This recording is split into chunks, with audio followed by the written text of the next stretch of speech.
Buenos días a todos. Como siempre nos toca la charla justo antes de comer.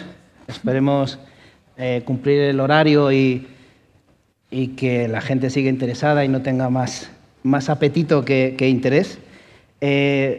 Bueno, yo os voy a comentar, vamos a hablar en esta mesa acerca de los retos de la integración de las energías renovables en la red eléctrica, sobre todo en los temas de acceso y conexión.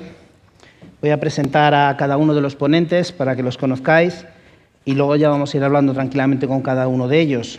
Voy a empezar por Manuel Martín de Mas, es licenciado en Ciencias Químicas por la Universidad de Salamanca y ha realizado programas de dirección en ESADE y en IES.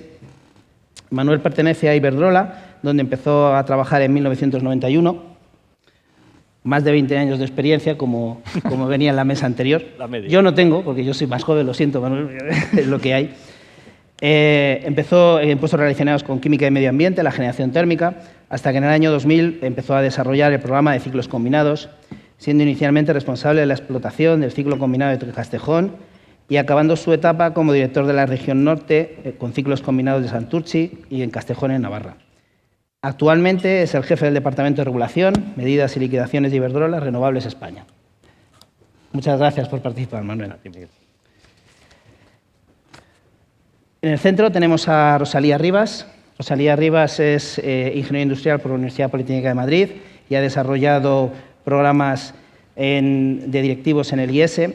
La carrera de Rosalía está completamente dedicada a red eléctrica. Lleva, si no recuerdo, 15 años trabajando en red eléctrica. Somos más jóvenes, Rosalía, no llevamos 20 como el resto, pero no pasa nada. Y es la jefa del Departamento de Fiabilidad. Rosalía ha trabajado muy activamente en el desarrollo nacional de la implementación de los códigos de red. Yo puedo decir que he participado con ella en gran parte de ellos y, de hecho, lo ha liderado desde una posición muy complicada, porque siempre el que redacta la regulación es el que no está muy bien visto. Pero también podemos decir que desde los últimos tiempos la relación a la hora de la regulación y la creación de normativa con los agentes del sector ha sido muy fluida y eso es gracias al empeño que ha puesto Rosalía y Red Eléctrica en conjunto con ello. Y por último voy a presentaros a Enrique Romero, es ingeniero industrial por la Universidad Carlos III con la especialidad de electromecánica. Estuvo trabajando durante su primera etapa profesional en Iberdrola, Ingeniería en Construcción, donde participó en los principales proyectos de conexión a red de los parques eólicos de Iberdrola renovables en España y donde también fue responsable del proyecto de subestaciones y líneas de alta tensión en la región Madrid y Centro. En 2007 fundó Sólida Energías Renovables, que es una empresa de ingeniería y consultoría referente en proyectos fotovoltaicos, termosolares, eólicos, subestaciones y líneas. Y como socio y director de operaciones de Sólida, asesorado a los principales promotores de energías renovables en el desarrollo de soluciones de conexión a red en países como España, Brasil, Chile o Sudáfrica. En particular, en los 2 últimos años en España ha participado en más de 10.000 megavatios en proyectos de acceso y conexión de renovables en cerca de 40 nudos repartidos por todo el territorio nacional. Bueno, como veis, tenemos un panel con muchísima experiencia en requisitos de acceso y conexión. Entonces, bueno, voy a empezar preguntándole a Manuel, pues para que nos explique un poco de dónde venimos y a cómo hemos llegado a la situación que tenemos actualmente. Bien, gracias. Buenos días. Bien, ante todo, agradecer a Energiar la convocatoria de este acto y, bueno, sobre todo, como ya ha comentado alguna persona antes, pues el ir recuperando viejas sensaciones, ¿no? Que es el momento de ir empezando. Bien, pues me preguntabas un poco cómo hemos llegado y esta mañana sufriendo, porque cada charla que daba que alguien mencionaba regulación, se me encendía la luz de spoiler y digo, uy, que nos lo van a contar. Bien, no sea así, pero es importante porque la regulación en todo este año ha sido clave, ¿no? Desde enero del 2020 ha sido un año, no sé si la palabra se puede usar, ha sido un tsunami regulatorio, ha sido vertiginoso, pero cada Consejo de Ministros o cada convocatoria pues era susto o muerte, ¿no? ¿Qué sale hoy, ¿no? Porque lo que vemos al final son los productos regulatorios, pero todos esos productos, y Rosalía lo sabe, pues llevan una previa de discusiones, análisis, aportaciones que es el trabajo un poco que hay entre bambalinas. Bien, La buena noticia, y nos vamos a centrar en acceso y conexión, porque si empezamos a hablar de toda la regulación que ha habido este año, no acabaríamos, y creo que los asistentes no les caería bien que prolongáramos más el tema, ¿no? Pero la noticia importante es que por fin, y no es un chiste, pero realmente es así, por fin se ha conseguido que entre en vigor el artículo 33 de la Ley del Sector Eléctrico, que puede haber sido el artículo, no es el que dio origen al chiste del artículo 33, pero casi podía serlo. Han sido muchos años de soluciones provisionales, de cambios, de remiendos que no dejaban claro todo el sistema, ¿no? Y la clave, en el inicio del año se planteaba un poco, ¿no? El Gobierno empezó sus trabajos en el primer Consejo de Ministros declarando la emergencia climática. En sus planes estaba avanzar la Ley de Transición Energética y Cambio Climático, y pues en marzo pues pasó lo que todos sabemos, ¿no? Cambió todo el panorama en el país, en el mundo, vino la pandemia y hubo que acelerar ciertas cosas y ciertos trámites. Ahí la clave en la regulación de acceso durante el año pasado ha sido el Real Decreto Ley 23/2020, que se publicó a final de junio, que adelantó muchísimas cosas que iban a ir en la Ley de Cambio Climático, y básicamente, por no extenderme demasiado, fijó digamos unos puntos básicos, ¿no? Que ya se ha mencionado también antes. El primero y el más importante ha sido la caducidad de los accesos, ¿vale? Los promotores tienen 5 años para hacer sus proyectos y demostrar que son sólidos, e introducía nuevas figuras como son pues la hibridación, que ya se ha mencionado antes, la figura del almacenamiento, la sobrepotenciación, la sobreinstalación, con lo cual ya teníamos un inicio de un marco en el que teníamos, por así decirlo, garantía jurídica, por decirlo de alguna forma, para los accesos, y se aportaban nuevas figuras que los promotores veníamos reclamando hace años para dar flexibilidad a la configuración de las plantas.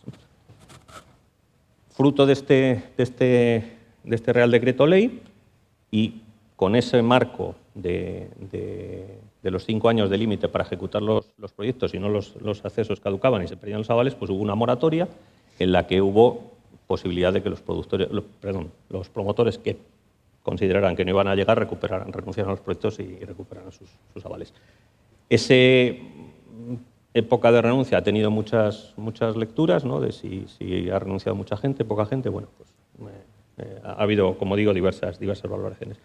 Y lo importante también del Real Decreto Ley 23/2020 es que introducía una moratoria, que ya se ha mencionado esta mañana. Desde el 25 de junio nadie podía pedir permiso de acceso y conexión a red de transporte o distribución hasta que se publicaran las 2 piezas que activarían el Real Decreto Ley 33, el artículo 33 de la ley, que eran el Real Decreto de Acceso y Conexión y la circular de la CNMC, cada uno en sus competencias según el reparto de competencias que tienen. Bueno, este hecho se ha producido a fin de año, el 29 de diciembre, más o menos, como digo siempre, en fechas claves, se publicó el Real Decreto 1183 de Acceso y Conexión y la circular 1/2021 de la CNMC a principios de enero. Y en esa situación estamos, ¿no? En este punto estamos en acceso y conexión. La moratoria sigue todavía. Se ha publicado hace poco a consultas las especificaciones de detalle, que es lo que faltaba para activar la circular de acceso y conexión. Y bueno, pues está todo el sector preparado para que la fecha, que parece ser el 1 de julio a las 8 de la mañana, alguien lo está llamando por ahí, lo he oído ya alguna vez, el click day, para comenzar a pedir accesos. Con lo cual, en este escenario, pues, y hablaremos luego más adelante, pues ya tendremos 3 tipos de acceso a la red eléctrica. Los accesos, por así llamarlos, normales o cotidianos, los accesos que también se han mencionado en otras charlas de los nudos de transición justa, que se convocarán mediante concursos, y los accesos que se contemplan también en el artículo 18 del Real Decreto 1183 de acceso y conexión, que son aquellos en la red de transporte en los que se liberen más de 100 megavatios de capacidad. Con lo cual, bueno, vamos a tener ahora, digamos, tres especies de accesos para conectar plantas. Claro, ahora la pregunta es, hemos llegado hasta aquí, ¿nos queda mucho por recorrer o con lo que tenemos crees que es posible que el sector siga madurando ¿O hay que hacer algún cambio, alguna adaptación más? Ahí tenemos la foto general y ahora, y Rosalía entiendo que se extenderá más en ello, nos falta el detalle, ¿no? Alguien dice muchas veces que el diablo está en los detalles, pero como digo, me repito, porque los temas de regulación se hablan mucho y se tocan mucho, ya lo han dicho antes, el marco regulatorio que se ha diseñado en un tiempo récord, en unas condiciones difíciles, es muy bueno, la música de fondo es buena, tiene sus pros y sus contras que habría que analizar, pero ahora mismo lo que nos falta es y precisamente lo que está pendiente de la CNMC son las especificaciones de detalle, pues es ese detalle, ¿no? Lo han mencionado también. Yo tengo mi batería standalone, quiero colocar mi batería standalone, quiero mi batería en el parque eólico, dónde la coloco, cómo se tramita la batería, hibridaciones. Hay muchas dudas con las hibridaciones. Se ha mencionado el tema de la distancia de los 10 kilómetros. Pues nos falta la última milla. La música está escrita, pero queda el último empujón para empezar a hacer realidad toda la flexibilidad en las tecnologías que podemos hacer ahora. Falta el detalle, que será lo que vamos a hablar un poco más con Rosalía, y además es también parte de las dos preguntas. Yo tenía dos preguntas muy vinculadas con lo que ha comentado Manuel, Rosalía. Para mí la primera sería, bueno, ¿cuáles son las principales novedades en relación con los criterios de evaluación de la capacidad de acceso que introduce la nueva normativa de acceso? ¿Y dónde están esas especificaciones de detalle? ¿En qué momento están? ¿Cómo van a ir avanzando?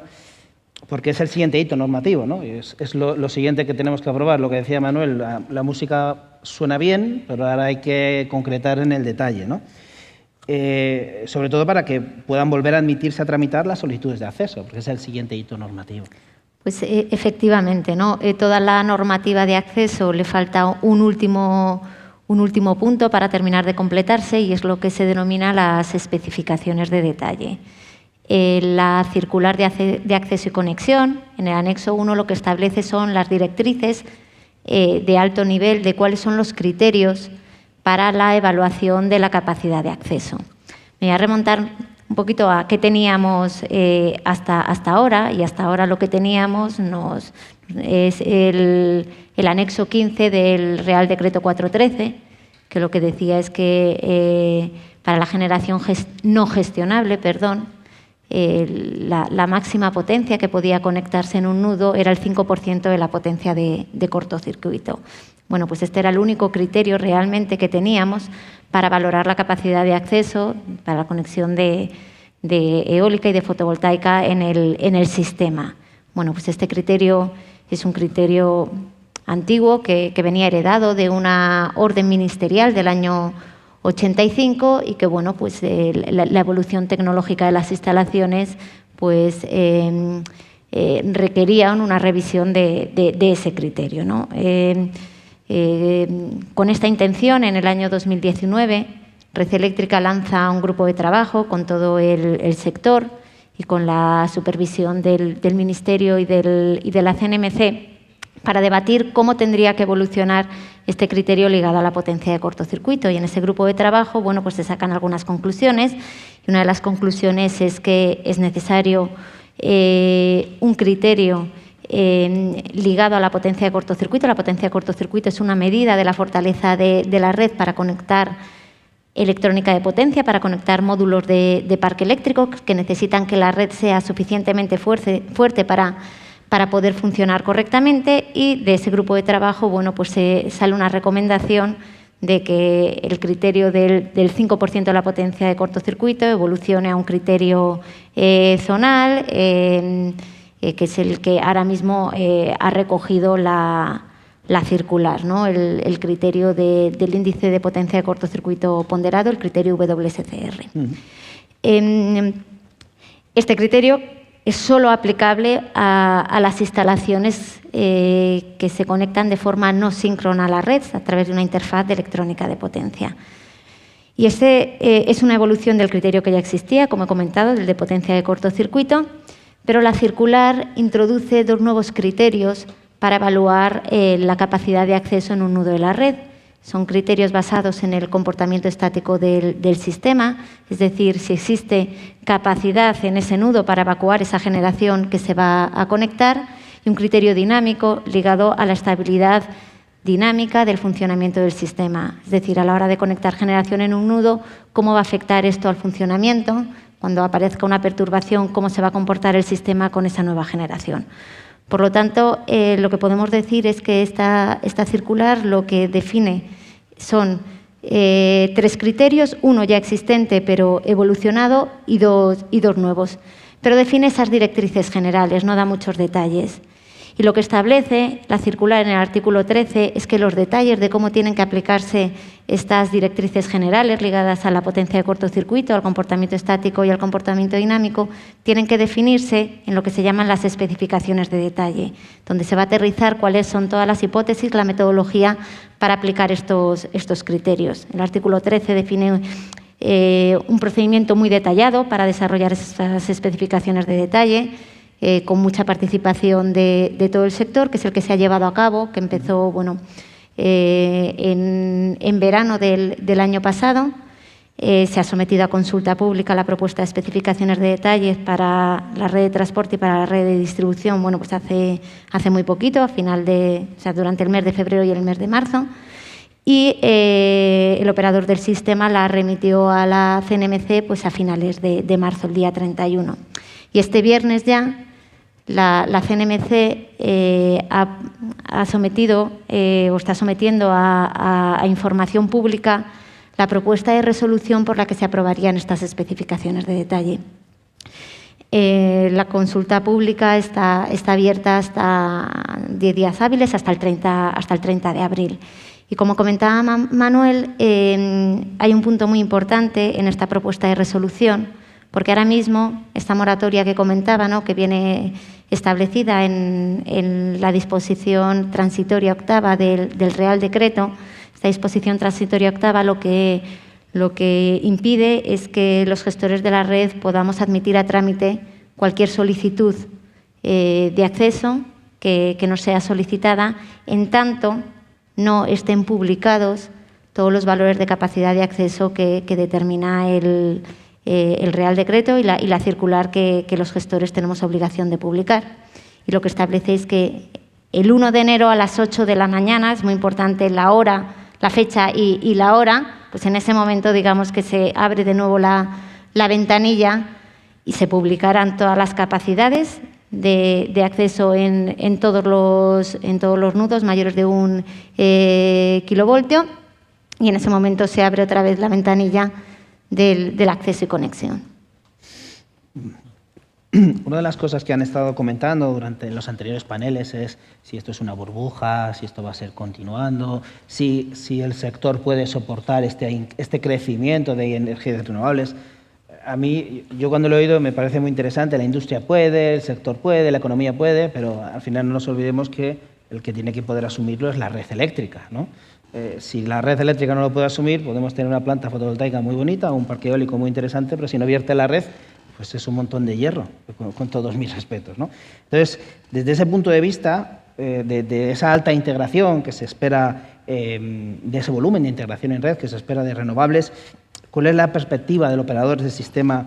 ¿Cuáles son los retos que se encuentran ante esa integración masiva de energías renovables en la red? Porque al final tenemos que tener en cuenta que si no tenemos una red estable, las plantas fotovoltaicas y eólicas no pueden inyectar a la red, no podemos consumir y tenemos un problema, ¿no? Entonces, ¿cuáles son esos retos que se enfrenta ahora mismo el operador del sistema ante esta alta penetración de energías renovables en la red? Bueno, pues los retos, muchos, ¿no? Los retos de la transición energética yo creo que quedaría para varias horas de debate, pero bueno, voy a tratar de concretar. El PNIEC lo que nos marca es la hoja de ruta, nos dice que en el año 2030 el 74% de la energía eléctrica tiene que provenir de fuentes renovables. Y ahora mismo pues estamos en torno al 45%, ¿no? Estamos avanzados. España, se ha dicho a lo largo de toda esta jornada, es referente, es un país potente, pero nos queda todavía camino que recorrer, ¿no? De hecho, bueno, pues en los próximos 10 años vamos a tener que estar incorporando al sistema del orden de 5 o 6 gigavatios de nueva potencia renovable. Y como comentabas, bueno, pues la red tiene que ser capaz de transportar, de acoger toda esa potencia. Por lo tanto, lo que es fundamental es, ahora mismo, como sabéis, hoy se cierra la consulta pública de la propuesta de planificación de la red de transporte, ¿no? La parte ambiental y la parte sustantiva, y urge una aprobación temprana de esta planificación de la red de transporte. ¿Por qué? Bueno, pues porque la red que tenemos ahora mismo no va a ser capaz de alojar toda esta generación que tiene que conectarse para cumplir con los objetivos del PNIEC. La planificación lo que dice es que, bueno, si solo se construyera lo que se llama red de partida, es decir, lo que ahora mismo viene de otras planificaciones y ya está en un estado de tramitación muy avanzado, lo que tendríamos son unos vertidos por imposibilidad de la red para evacuar toda esa energía, aproximadamente el 15%. Con la propuesta de planificación y con las infraestructuras que allí se proponen construir, pasaríamos del 15% al 5,5%, ¿no? de vertidos por incapacidad del sistema y de la red de alojar toda esta generación. Por lo tanto, es fundamental el desarrollo de esa planificación. La aprobación. No solo hay que aprobarla, sino que luego hay que ejecutarla, ¿vale? Hay que construir. Y para ello yo creo que se ha hablado mucho también de la necesidad de agilizar todos los trámites administrativos para agilizar los proyectos renovables y también para agilizar el desarrollo de las redes de transporte y de distribución. Y además necesitamos tener en cuenta que tenemos muchas incertidumbres a futuro, ¿no? Y por lo tanto necesitamos un proceso de planificación que sea mucho más ágil y mucho más flexible, que lo que nos permita es, a medida que vayamos teniendo la foto un poquito más clara de futuro, poder adaptarnos. Porque la foto que tenemos, y ligándolo un poco con el primer panel de burbuja o realidad, es que ahora mismo tenemos generación en servicio, permisos otorgados fotovoltaicos por 110 gigavatios, o sea, casi un 300% del valor objetivo que establece el PNIEC para 2030, ¿no? Que son pues 38-39 gigas. Y en términos de eólica, bueno, el PNIEC establece 50 gigavatios y tenemos ya en servicio o con permisos otorgados 65 gigavatios, ¿no? Esto, a la hora de diseñar el sistema, pues que genera mucha incertidumbre. ¿Cuáles de estos proyectos son los que verdaderamente al final van a desarrollarse? Y, en consecuencia, en función de cómo estén, así va a tener que ser el desarrollo de la red. Por lo tanto, necesitamos procesos ágiles para, si nos hemos confundido a la hora de pensar dónde van a estar, podamos adaptarlos. La palabra flexibilidad es fundamental, flexibilidad en todos los trámites, como hemos dicho, flexibilidad de la red, que viene recogida en la planificación, con soluciones innovadoras que maximicen el uso de los activos existentes, y también flexibilidad de todo el sistema para poder acomodar pues toda esta generación renovable, ¿no? Un recurso primario que no es gestionable y en particular la fotovoltaica, que va a entrar de manera masiva en las horas centrales del día y que va a provocar vertidos. O sea, vamos a tener que acostumbrarnos a tener en las horas centrales del día vertidos medios entre 2.000, 3.000, 4.000 megavatios, ¿no? Una situación que ahora mismo, desde luego, no se da. ¿Cómo podemos minimizar o acotar esos vertidos? Bueno, pues desde luego con el almacenamiento, se ha hablado mucho, con las interconexiones internacionales con Francia lo que nos permiten es que todo el resto de Europa se convierta también en un colchón, como un almacenamiento para cuando no tengamos suficiente demanda para toda esa generación fotovoltaica en las horas del día, y también para cuando no tengamos recursos renovables en España, poder traerlo de otras partes. El almacenamiento es fundamental, las baterías son muy importantes y lo van a ser. Esperemos que empiecen a desarrollarse, que se desarrollen los incentivos para tenerlas en el sistema. Pero no solo las baterías son importantes, sino también el almacenamiento hidráulico de bombeo, porque tiene una capacidad energética ahora mismo muy superior al de las baterías. En este sentido, quiero dar simplemente una cifra. En Gran Canaria, como sabéis, bueno, pues está previsto la construcción de una central hidráulica reversible de bombeo de Soria-Chira, que lo que va a permitir es que los vertidos en Gran Canaria pasen de ser del 30% a inferiores al 10%, ¿no? En las siglas no tenemos el colchón de Europa, no tenemos interconexiones y todo tiene que ser almacenamiento. Y el último reto sería la transformación profunda que está viviendo y que va a vivir el sistema eléctrico, un sistema eléctrico cada vez más electrónico, que va a estar dominado por las dinámicas y por los controles de la electrónica de potencia y que hace que todas las propiedades y el modo de funcionar que hemos vivido en el sistema durante los últimos 100 años, ¿no?, basados en generadores síncronos, que nos aportan una inercia, una potencia de cortocircuito intrínseca, natural, bueno, pues eso no lo vamos a tener directamente. Tenemos otro tipo de generación, electrónica de potencia, que va a tener que avanzar tecnológicamente, importantes, la tecnología gridforming que está por venir y que no, va a ser un reto, ¿no?, toda esta transformación del sistema para que la transición sea un hecho, sea una realidad, pero lo sea manteniendo los niveles de seguridad de suministro que tenemos actualmente. Perfecto. Has dicho muchas cosas y hay una de las cosas que has comentado acerca del almacenamiento, que está ahora mismo muy en boga. Justo en uno de los descansos que he tenido, me he cruzado con una persona y me ha planteado una cosa que es una realidad desde el punto de vista técnico. El almacenamiento lo que nos va a permitir es dar a las fuentes como son las renovables no gestionables una gestionabilidad que no existe a día de hoy, ¿no?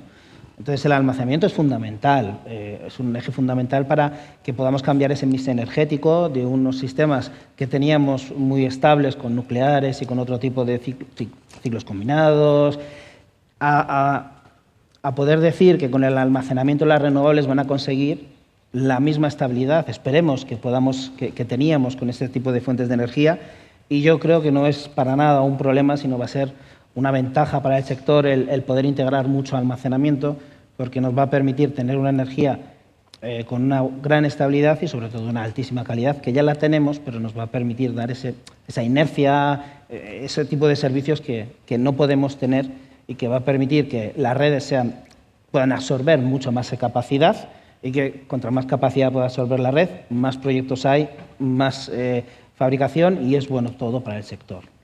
Me lo han comentado y estaba totalmente de acuerdo. Bueno, Enrique, ahora te toca a ti. ¿Sí? Tenemos el listón, le hemos dejado el listón, pero sé que no va a haber ningún problema en ese sentido. Yo te quería hacer dos preguntas, ¿no? Claro, ya tenemos la visión un poco de lo que es el promotor, el desarrollador, el operador del sistema por parte de Red Eléctrica y por parte de Iberdrola, lo que comentaba antes, pero ahora yo lo que quería saber es, bueno, pues un hándicap que tienen todos los promotores. Bueno, yo me voy a conectar a un nodo y aparte de toda esta nueva regulación, normativa, etcétera, yo lo que quería saber es una empresa como Sólida, cómo puede dar soporte o qué tipo de servicios puede aportar a un promotor que se vaya a conectar en un nodo, ya puede ser un nodo habilitado para ello o un nodo compartido. Sí, bueno, voy a enfocar más el tema a nivel asesor técnico más que Sólida, ¿no? Yo, en mi opinión, el asesor técnico juega un papel fundamental, ¿no? Y ha jugado un papel fundamental en estos años, ¿no?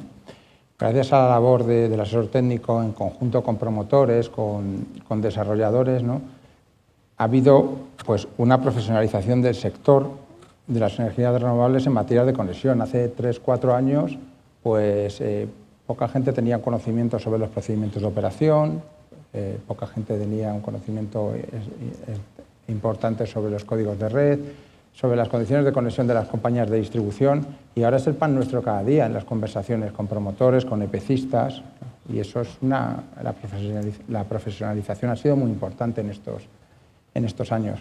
Por otro lado, creo sinceramente que hemos participado en la reducción de costes también, ¿no? Al final, no solo la eólica y la fotovoltaica han reducido costes, también las soluciones de conexión a red han reducido costes. Hemos pasado de hacer soluciones muy heredadas de la distribución, ¿no?, con niveles de tensión intermedios de 132, 66, 45, a hacer conexiones más directas. Antes era impensable ver un transformador 430, ¿no?, y ahora pues cada vez se ve más, ¿no? Son soluciones más eficientes, pero también estamos teniendo cuidado como asesores técnicos en que esos niveles de cortocircuito, ¿no?, que se implementan aguas abajo, pues no impacten ni en la seguridad, evidentemente, pero tampoco impacten en los costes de los elementos de las plantas aguas abajo, ¿no? Por otro lado, hemos colaborado con los promotores en los nudos. Hay un montón de promotores y la verdad es que ha habido ahí una sinergia por buscar soluciones comunes, ¿no? de evacuación, ¿no? Y la verdad que lo han hecho muy bien los promotores, porque se ha buscado el bien del conjunto más que el bien común, ¿no? Al final, soluciones compartidas de evacuación pues, van a garantizar que los proyectos tengan una viabilidad mucho mayor que si cada uno hace la guerra por su cuenta, ¿no? Y bueno, una vez finalizada la conexión, ¿no? Y la conexión cerrada con Red Eléctrica, con Iberdrola y firmar los contratos, ¿no? También hemos participado en las etapas de adjudicación de contratos de PC, en la compra de transformadores, ¿no? Las grandes utilities pues tienen equipos dedicados, pero a lo mejor los promotores no lo tienen. Y ahí el asesor técnico ha estado dando soporte en todas esas etapas, ¿no? Adicionalmente, la fase de construcción, pues haciendo de ingeniería de propiedad, ¿no? Hemos estado dando ese soporte para que los proyectos se construyan pues, tanto en plazo como en forma, como en calidad, estándares y cumpliendo los requisitos que piden tanto Red Eléctrica como Iberdrola, ¿no? Como Endesa en sus conexiones, ¿no? Y por último, la puesta en marcha. O sea, cuando estábamos en 2019 con la presión tan enorme que había por poner los proyectos en servicio, pues tuvimos que colaborar como asesores técnicos, ¿no? En reuniones con Red Eléctrica, con los promotores, con los EPCistas, para definir esos criterios y que las puestas en marcha no se retrasaran, ¿no? Entonces, al final, el asesor técnico en general ha jugado un papel, yo creo que fundamental, en toda la cadena, ¿no? De un proyecto, desde el acceso hasta lo que es la puesta en servicio, ¿no? Y ahora la misma pregunta que le he hecho a ellos, ¿no? Sobre todo, que es el título del panel. Desde el punto de vista del asesor técnico, ¿cuáles son los principales retos a los que nos enfrentamos en las redes de conexión para los proyectos de renovables en España, desde vuestro punto de vista? Sí, yo me voy a centrar más en la parte de la conexión, la conozco mejor, ¿no? Y es donde más pues tengo experiencia, ¿no? Primero, el primer reto ya lo tenemos encima de la mesa, que o sea, ahora mismo las evacuaciones que están cerca de los núcleos de población y las generaciones están muy alejadas, es 40, 50, 60 kilómetros. Hemos pasado de proyectos en los que estábamos al lado y eran conexiones sencillas a proyectos ahora pues, bastante alejados, con una presión de plazos grande y donde están primando pues temas ambientales, temas administrativos, frente a una solución de conexión pues más adecuada. Bueno, es entendible, es muy complejo llevar líneas eléctricas, ¿no? desde puntos alejados a núcleos de población, ¿no? Entonces, bueno, pues ahí veo un reto importante, a ver cómo se van a acometer esos proyectos y una vez se tramiten, cómo técnicamente se van a dotar para que esos proyectos pues tengan una estabilidad, ¿no? Por otro lado, la ampliabilidad de los nudos de conexión. Hasta la fecha, como he comentado antes, la presión de costes ha sido enorme, ¿no? Y las soluciones de conexión a las redes de transporte y distribución pues, se han planteado pues, muy basadas en lo que hay, en la conexión concedida. No se ha pensado en la ampliabilidad ahora, que es posible que se libere capacidad en ciertos nudos. Pues en muchos casos esa capacidad que se libere no será suficiente a lo mejor para abrir una nueva porción de red eléctrica o también en otros casos esa capacidad, pues esa subestación de red eléctrica, no tenga ya ampliabilidad. Entonces estos nudos de conexión se tienen que plantear con capacidad de ampliación, ¿no? Y también la escalabilidad, ¿no? Al final en los nudos de conexión hay muchos promotores, ¿no? La sensibilidad de unos... O sea, hay promotores de largo plazo, promotores de corto plazo, hay promotores con estado de tramitación avanzada, hay promotores con estado de tramitación más temprana, ¿no? Y hacer soluciones de evacuación que sean escalables, que permitan al promotor invertir el dinero en el momento que a él le toca, pues también es importante, ¿no? Ahí hay un reto también, ¿no? Luego el tema de la hibridación. También considero que hay otro reto importante, ¿no? La hibridación. Nosotros hemos estado en proyectos donde no solo hay que cumplir los requisitos, ¿no? de red eléctrica, sino pues, en los requisitos de una hidráulica que está en el sistema crítico, la red crítica nacional, ¿no? La red es básica. Entonces, tienes que poner las sensibilidades de red eléctrica para la conexión y también tener en cuenta las de la hidráulica, ¿no? Hay un montón de temas de enclavamientos que en muchas conexiones pues no son importantes, que para ellos es lo más importante del mundo, ¿no? Entonces, ahí va a haber retos también importantes. Y por último, un reto que también considero importante a que los promotores vayan teniendo en cuenta, ¿no? Es que muchos de los nudos pues están teniendo soluciones similares, hay sinergias, ¿no? Vale que los promotores, pues en cada nudo hay porcentaje de promotores diferentes, pero en muchos nudos hay transformadores 400-132, en muchos nudos hay 430, 220, 30. O sea, hay una casuística de transformadores que son elementos críticos, que como falle uno de esos elementos, se va a estar ese nudo pues muchos meses parado, ¿no? Y entonces yo creo que desde el punto de vista de los promotores, sí, a nivel alto, se debería pensar en tener ciertas máquinas, ¿no? Ciertos transformadores con capacidad de portátiles, ¿no? Que se puedan llevar, ¿no? O sea, me consta que algunos promotores, entre ellos Iberdrola Renovables, tienen ese tipo de transformadores, ¿no? O sea, poder llevar un transformador 400-132, aunque sea 300, 400 MVA, y en 3 semanas esté disponible, frente a un fallo catastrófico de un transformador, pues creo que es importante que los promotores se lo empiecen a plantear. Es otro reto, yo creo, importante, ¿no? Y es un poco pues, los retos que yo veo, ¿no? En las conexiones. Sí, es algo que habéis comentado, que ha comentado antes también Rosalía, la flexibilidad, ¿no? Yo creo que es algo que tenemos que ir adaptándonos, ¿no?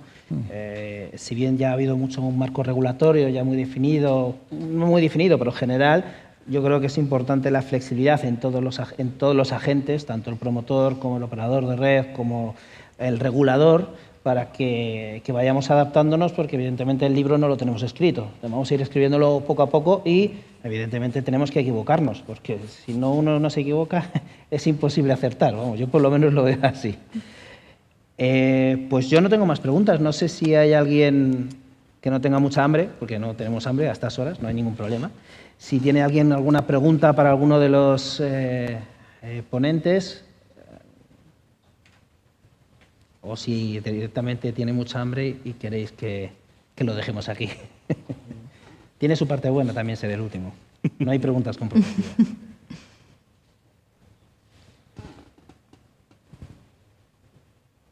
¿No hay ninguna pregunta?